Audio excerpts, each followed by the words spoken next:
അസ്സലാമു അലൈക്കും വറഹ്മത്തുള്ളാഹി വബറകാതുഹു. ബിസ്മില്ലാഹിർ റഹ്മാനിർ റഹീം. അൽഹംദുലില്ലാഹി റബ്ബിൽ ആലമീൻ വസ്സലാത്തു വസ്സലാമു അലാ റസൂലില്ലാഹി വഅലാ ആലിഹി വസഹ്ബിഹി അജ്മഈൻ. ബഹുമാന്യരായ സത്യവിശ്വാസികളെ, സത്യവിശ്വാസിനികളെ, അള്ളാഹുവിൻ്റെ അതിമഹത്തായ അനുഗ്രഹം കൊണ്ടാണ് ഇന്ന് നമുക്ക് നല്ല ഈമാനോടെയും ആഫിയത്തോടെയും കൂടെ ജീവിക്കാൻ കഴിഞ്ഞു എന്നുള്ളത്. 2021 ഫെബ്രുവരി 25 എന്നുള്ള ഈ വ്യാഴാഴ്ച ദിവസം നല്ല ഈമാനോടെ ഇബാദത്തുകളെല്ലാം ചെയ്യാൻ കഴിഞ്ഞത് അള്ളാഹുവിൻ്റെ അനുഗ്രഹമാണ്. അള്ളാഹുവിനെ സ്തുതിക്കുന്നു. അൽഹംദുലില്ലാ. സുബ്ഹാനല്ലാഹി വബിഹംദിഹി അദദ ഖൽഖിഹി വറിളാ നഫ്സിഹി വസിനത അർശിഹി വമിദാദ കലിമാതിഹി. അള്ളാഹു ഇന്ന് നാം നിർവഹിച്ചിട്ടുള്ള എല്ലാ സൽക്കർമ്മങ്ങളും സ്വീകരിക്കുമാറാകട്ടെ.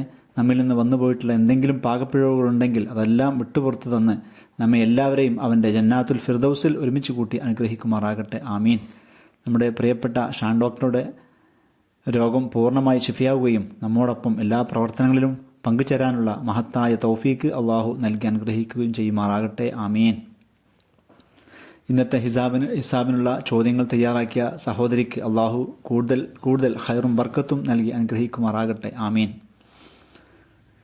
ഇന്ന് നമുക്ക് 5 വക്ത് ജമാഅത്ത് നമസ്കാരം, തഹജ്ജുദ്, ളുഹ, റവാത്തിബ് നമസ്കാരം, അതുപോലെയുള്ള മറ്റ് സുന്നത്ത് നമസ്കാരങ്ങൾ എന്നിവ കൃത്യമായി നിർവഹിക്കാൻ സാധിച്ചിട്ടുണ്ടോ?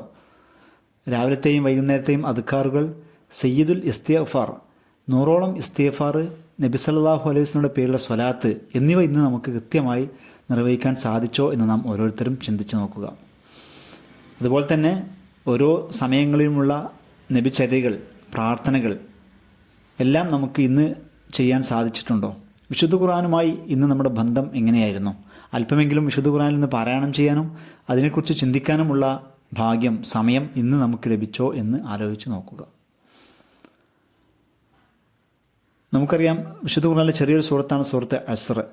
അതിൽ 4 കാര്യങ്ങൾ ആണ് പറയുന്നത്. വിശ്വാസകാര്യങ്ങൾ, അതുപോലെ തന്നെ സൽക്കർമ്മങ്ങൾ,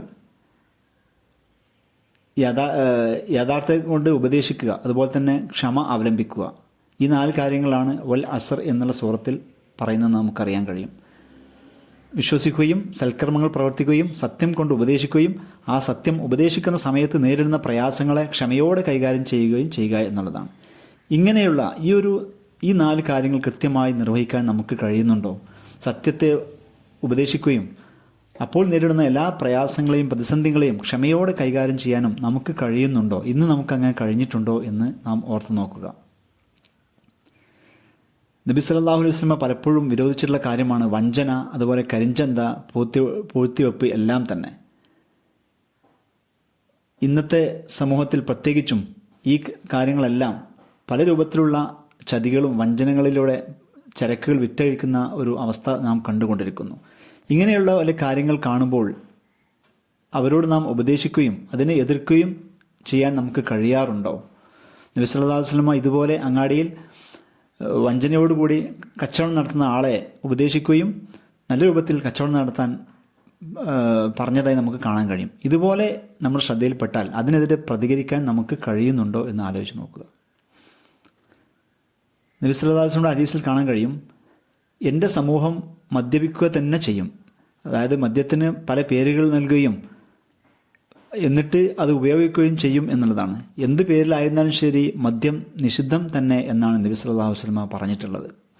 പലപ്പോഴും ഇന്ന് നമുക്കറിയാം, സ്കൂളുകൾ, ക്യാമ്പസുകളെല്ലാം കേന്ദ്രീകരിച്ചുകൊണ്ടും അതുപോലെ തന്നെ സമൂഹത്തിൽ പലതരത്തിലുള്ള പാർട്ടികളിലും ആഘോഷങ്ങളിലുമെല്ലാം മദ്യം സുലഭമായി ലഭിച്ചുകൊണ്ടിരിക്കുന്ന അല്ലെങ്കിൽ വിളമ്പിക്കൊണ്ടിരിക്കുന്ന ഒരു അവസ്ഥയാണ്. നമുക്ക് ഇതിനെതിരെ പ്രതികരിക്കാനും അതുപോലെ തന്നെ ഇതുപോലെയുള്ള മദ്യം വിളമ്പുന്ന പാർട്ടികളിൽ നിന്നെല്ലാം വിട്ടുനിൽക്കാനും നമുക്ക് കഴിയുന്നുണ്ടോ? ഇതിനെതിരെ ജാഗ്രത പുലർത്താനും ബോധവൽക്കരണം നടത്താനും ഇന്ന് നമുക്ക് സാധിച്ചിട്ടുണ്ടോ എന്ന് നാം ഓർത്തു നോക്കുക. വിവാഹ സദ്യക്ക് ക്ഷണിക്കപ്പെട്ടാൽ അതിന് ഉത്തരം നൽകണം എന്ന് നബി സല്ലല്ലാഹു അലൈഹി വസല്ലം പറഞ്ഞതായി നമുക്ക് കാണാൻ കഴിയും. പ്രത്യേകിച്ച് കുടുംബബന്ധം പുലർത്താനും അതുപോലെ തന്നെ സുഹൃബന്ധങ്ങൾ എല്ലാം നിലനിർത്തുന്നതിനും നാം ഇത്തരം വിവാഹ സദ്യകളിലേക്ക് ക്ഷണിച്ചാൽ നാം പങ്കെടുക്കണം എന്നുള്ളതാണ്. ഇതുപോലെ നമുക്ക് ക്ഷണിച്ചാൽ, നമ്മുടെ സഹോദരൻ ഒരു കല്യാണത്തിനോ മറ്റോ ക്ഷണിച്ചാൽ കൃത്യമായി പങ്കെടുക്കാൻ നമുക്ക് കഴിയുന്നുണ്ടോ? എന്തെങ്കിലും കാരണവശാൽ നമുക്ക് പങ്കെടുക്കാൻ പറ്റാതിരിക്കുകയാണെങ്കിൽ നാം അവരെ വിളിച്ച് അറിയിക്കുകയും ഒക്കെ ചെയ്യേണ്ടതുണ്ട്. ഇങ്ങനെ കൃത്യമായി ഈ ഒരു വിഷയത്തിൽ ശ്രദ്ധ കേന്ദ്രീകരിക്കാൻ നമുക്ക് കഴിയുന്നുണ്ടോ? അതോടൊപ്പം തന്നെ ഇത്തരം വിവാഹ സന്ദർഭങ്ങളിൽ പങ്കെടുക്കുകയാണെങ്കിൽ അവർക്ക് വേണ്ടി ബർക്കത്തിന് വേണ്ടി പ്രാർത്ഥിക്കാനും ആ വധൂവരന്മാർക്ക് വേണ്ടി പ്രാർത്ഥിക്കാനും നമുക്ക് കഴിയാറുണ്ടോ എന്ന് ആലോചിച്ച് നോക്കുക. സൂറത്ത് മുഅ്മിനൂനിൽ 96-ാമത്തെ ആയത്തിൽ നമുക്ക് കാണാൻ കഴിയും, ഏറ്റവും നല്ലതേതോ അതുകൊണ്ട് നീ തിന്മയെ തടുത്തുകൊള്ളുക. അവർ പറഞ്ഞുണ്ടാക്കുന്നതിനെപ്പറ്റി നാം നല്ലവണ്ണം അറിയുന്നവനാകുന്നു. തിന്മയെ നന്മ കൊണ്ട് എതിർക്കണം എന്നാണ് ഈ ആയത്തിലൂടെ പറയുന്നത്.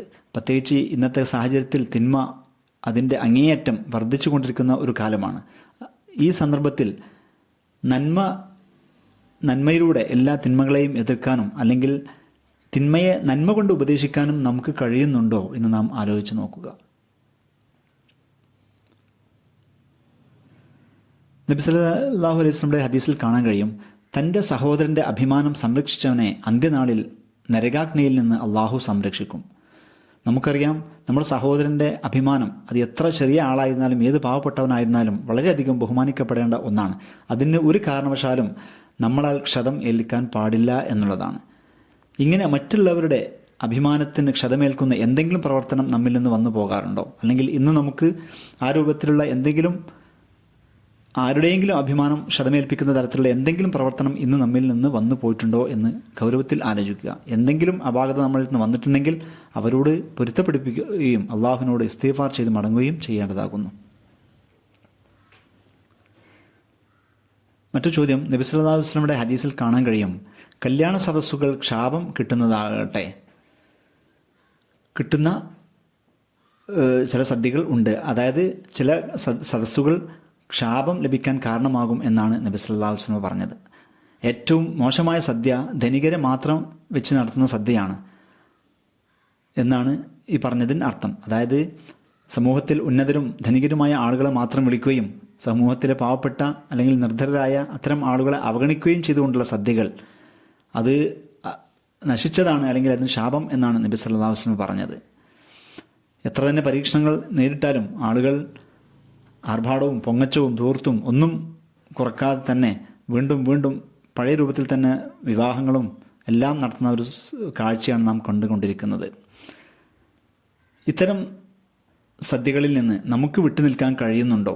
നമുക്ക് ഉപദേശിക്കാൻ പറ്റുന്നവർ ഉപദേശിക്കുക, അതിന് പറ്റാത്ത സന്ദർഭങ്ങളിൽ നാം അവരോട് നല്ല രൂപത്തിൽ പറഞ്ഞ് അതിൽ നിന്ന് വിട്ടുനിൽക്കാൻ നമുക്ക് കഴിയുന്നുണ്ടോ എന്ന് ആലോചിച്ച് നോക്കുക. വസ്ത്രം ധരിച്ചിട്ടും നഗ്നരാകുന്ന ചിലരെക്കുറിച്ച് നബി സല്ലല്ലാഹു അലൈഹി വസല്ലം സൂചിപ്പിച്ചതായി നമുക്ക് കാണാൻ കഴിയും. വസ്ത്രം ധരിക്കേണ്ട രീതി ഇസ്ലാം വളരെ കൃത്യമായി പറഞ്ഞിട്ടുണ്ട്. സ്ത്രീകൾക്കും പുരുഷന്മാർക്കും ധരിക്കേണ്ട വസ്ത്രത്തിൻ്റെ രൂപം എല്ലാം നബി സല്ലല്ലാഹു അലൈഹി വസല്ലമയോട് നാം പഠിച്ചു കഴിഞ്ഞതാണ്. എന്നാൽ വസ്ത്രം എന്ന് പറയുന്നത് ആത്മാഭിമാനത്തിൻ്റെ ഒരു ലക്ഷണം കൂടിയാണ്. അതിൽ നിന്നെല്ലാം വ്യത്യസ്തമായി പല രൂപത്തിലുള്ള, പ്രത്യേകിച്ച് സഹോദരിമാർ വളരെ വൃത്തികേടായിട്ടുള്ള ടൈറ്റുള്ള ഡ്രസ്സുകളും ലെഗിൻസും എല്ലാം ധരിച്ചുകൊണ്ട് നടക്കുന്നത് നമുക്ക് കാണാൻ കഴിയുന്നു. പ്രത്യേകിച്ച് പല സഹോദരിമാരും പള്ളിയിലും മറ്റ് സദസ്സുകളിലേക്ക് വരുമ്പോൾ നല്ല രൂപത്തിലുള്ള ഹിജാബും, എന്നാൽ കല്യാണങ്ങൾക്കും ഇതുപോലെയുള്ള ഫംഗ്ഷനുകൾക്കും പങ്കെടുക്കുമ്പോൾ അതിൽ നിന്ന് വ്യത്യസ്തമായ വസ്ത്രവും ധരിക്കുന്നു. നാം മനസ്സിലാക്കേണ്ടത് പള്ളിയിലായിരുന്നാലും ശരി കല്യാണത്തിലായിരുന്നാലും ശരി എല്ലാം ഒരേ അള്ളാഹു ആണ് നമ്മെ കാണുന്നത് എന്നാണ്. അതുകൊണ്ട് തന്നെ എല്ലാ സന്ദർഭങ്ങളിലും നാം ഒരേ രൂപത്തിലുള്ള വസ്ത്രധാരണ രീതിയാണ് ഫോളോ ചെയ്യേണ്ടത്. ഇതുപോലെ മാന്യമായി വസ്ത്രം ധരിക്കാൻ നമുക്ക് കഴിയുന്നുണ്ടോ? അതുപോലെ തന്നെ നമ്മുടെ കുടുംബത്തിലും പരിസരത്തുമുള്ള ആളുകളോടും ഇങ്ങനെ മോശമായ വസ്ത്രം ധരിക്കുമ്പോൾ അവരെ ഉപദേശിക്കാൻ നമുക്ക് കഴിയുന്നുണ്ടോ എന്ന് ആലോചിച്ച് നോക്കുക. സൂറത്ത് ദുഹയിൽ 10-ാമത്തെ ആയത്തിൽ നമുക്ക് കാണാൻ കഴിയും, ചോദിച്ചു വരുന്നവനെ നീ വിരട്ടി വിടുകയും ചെയ്യരുത്. അതായത് യാചനയെ പല രൂപത്തിലും ചൂഷണം ചെയ്യുന്ന ആളുകൾ ഇന്നുണ്ട് എന്നുള്ളത് വാസ്തവമാണ്. എന്നാൽ പലതരത്തിലുള്ള ഗതികേട് കൊണ്ടും യാചിക്കേണ്ട അവസ്ഥയിൽ എത്തിച്ചേരുന്ന ആളുകളും ഉണ്ട്. അതുകൊണ്ട് തന്നെ എല്ലാവരെയും ഒരുപോലെ കാണാൻ പാടില്ല. യഥാർത്ഥത്തിൽ ആവശ്യത്തിന് യാചിച്ചു വരുന്ന ആളുകളെ നാം പരിഗണിക്കുകയും അവർക്ക് കൊടുക്കുകയും ചെയ്യണം എന്നാണ് ഈ ആയത്തിൻ്റെ അടിസ്ഥാനത്തിൽ നിന്ന് നമുക്ക് മനസ്സിലാകുന്നത്. ഈ ഒരു അവസ്ഥയിൽ അല്ലെങ്കിൽ അർഹരായ ആളുകൾക്ക് വേണ്ടത് എത്തിച്ചു കൊടുക്കാൻ നമുക്ക് കഴിയുന്നുണ്ടോ എന്ന് നാം ആലോചിച്ച് നോക്കുക. ഒരു ഹദീസിൽ നമുക്ക് കാണാൻ കഴിയും, സത്യവിശ്വാസി കുത്തി പറയുന്നവർ ആയിരിക്കില്ല, ശപിച്ച് പറയുന്നവരും ആയിരിക്കില്ല, ദുഷ്ടനും ആയിരിക്കുകയില്ല, അസഭ്യം പുലമ്പുന്നവനുമാവില്ല. എല്ലാവർക്കും നന്മ മാത്രം ആഗ്രഹിക്കുന്നവനാണ് യഥാർത്ഥ സത്യവിശ്വാസി. വളരെയധികം ഗൗരവത്തിലെടുക്കേണ്ട കാര്യമാണിത്. കുത്തിപ്പറയുക, അതല്ലെങ്കിൽ ശപിച്ചു പറയുക, ഇതെല്ലാം ഒരിക്കലും സത്യവിശ്വാസിയിൽ ഉണ്ടാകാൻ പാടില്ല എന്നുള്ളതാണ്. ഇങ്ങനെ ശ്രദ്ധിച്ച് ജീവിക്കാൻ നമുക്ക് കഴിയുന്നുണ്ടോ എന്ന് നാം വളരെ ഗൗരവത്തിൽ ആലോചിച്ച് നോക്കുക. അള്ളാഹു നമ്മുടെ എല്ലാ സൽക്കർമ്മങ്ങളും സ്വീകരിക്കുമാറാകട്ടെ. നാളെ പരലോകത്ത് ഇതുപോലെ നമ്മുടെ ഹിസാബ് വളരെയധികം എളുപ്പത്തിൽ നടത്തപ്പെടുന്ന സത്യവിശ്വാസികൾ നമ്മെ എല്ലാവരെയും ഉൾപ്പെടുത്തി അനുഗ്രഹിക്കുമാറാകട്ടെ. അള്ളാഹു മഹാസിബിനെ ഹിസാബൻ യസീറ. നമ്മുടെ സഹോദരൻ, നമ്മുടെ പ്രിയപ്പെട്ട ഷാൻ ഡോക്ടറുടെ രോഗം അള്ളാഹുവെ എത്രയും പെട്ടെന്ന് പൂർണ്ണമായി ഷിഫ നൽകുമാറാകണമേ റഹ്മാനായ റബ്ബേ. അമീൻ. ربنا لا تزغ قلوبنا بعد إذ هديتنا وهب لنا من لدنك رحمة إنك أنت الوهاب. اللهم إنك عفو تحب العفو فاعف عني. آمين آمين آمين رحمتك يا أرحم الراحمين. وآخر دعوانا أن الحمد لله رب العالمين. السلام عليكم ورحمة الله وبركاته.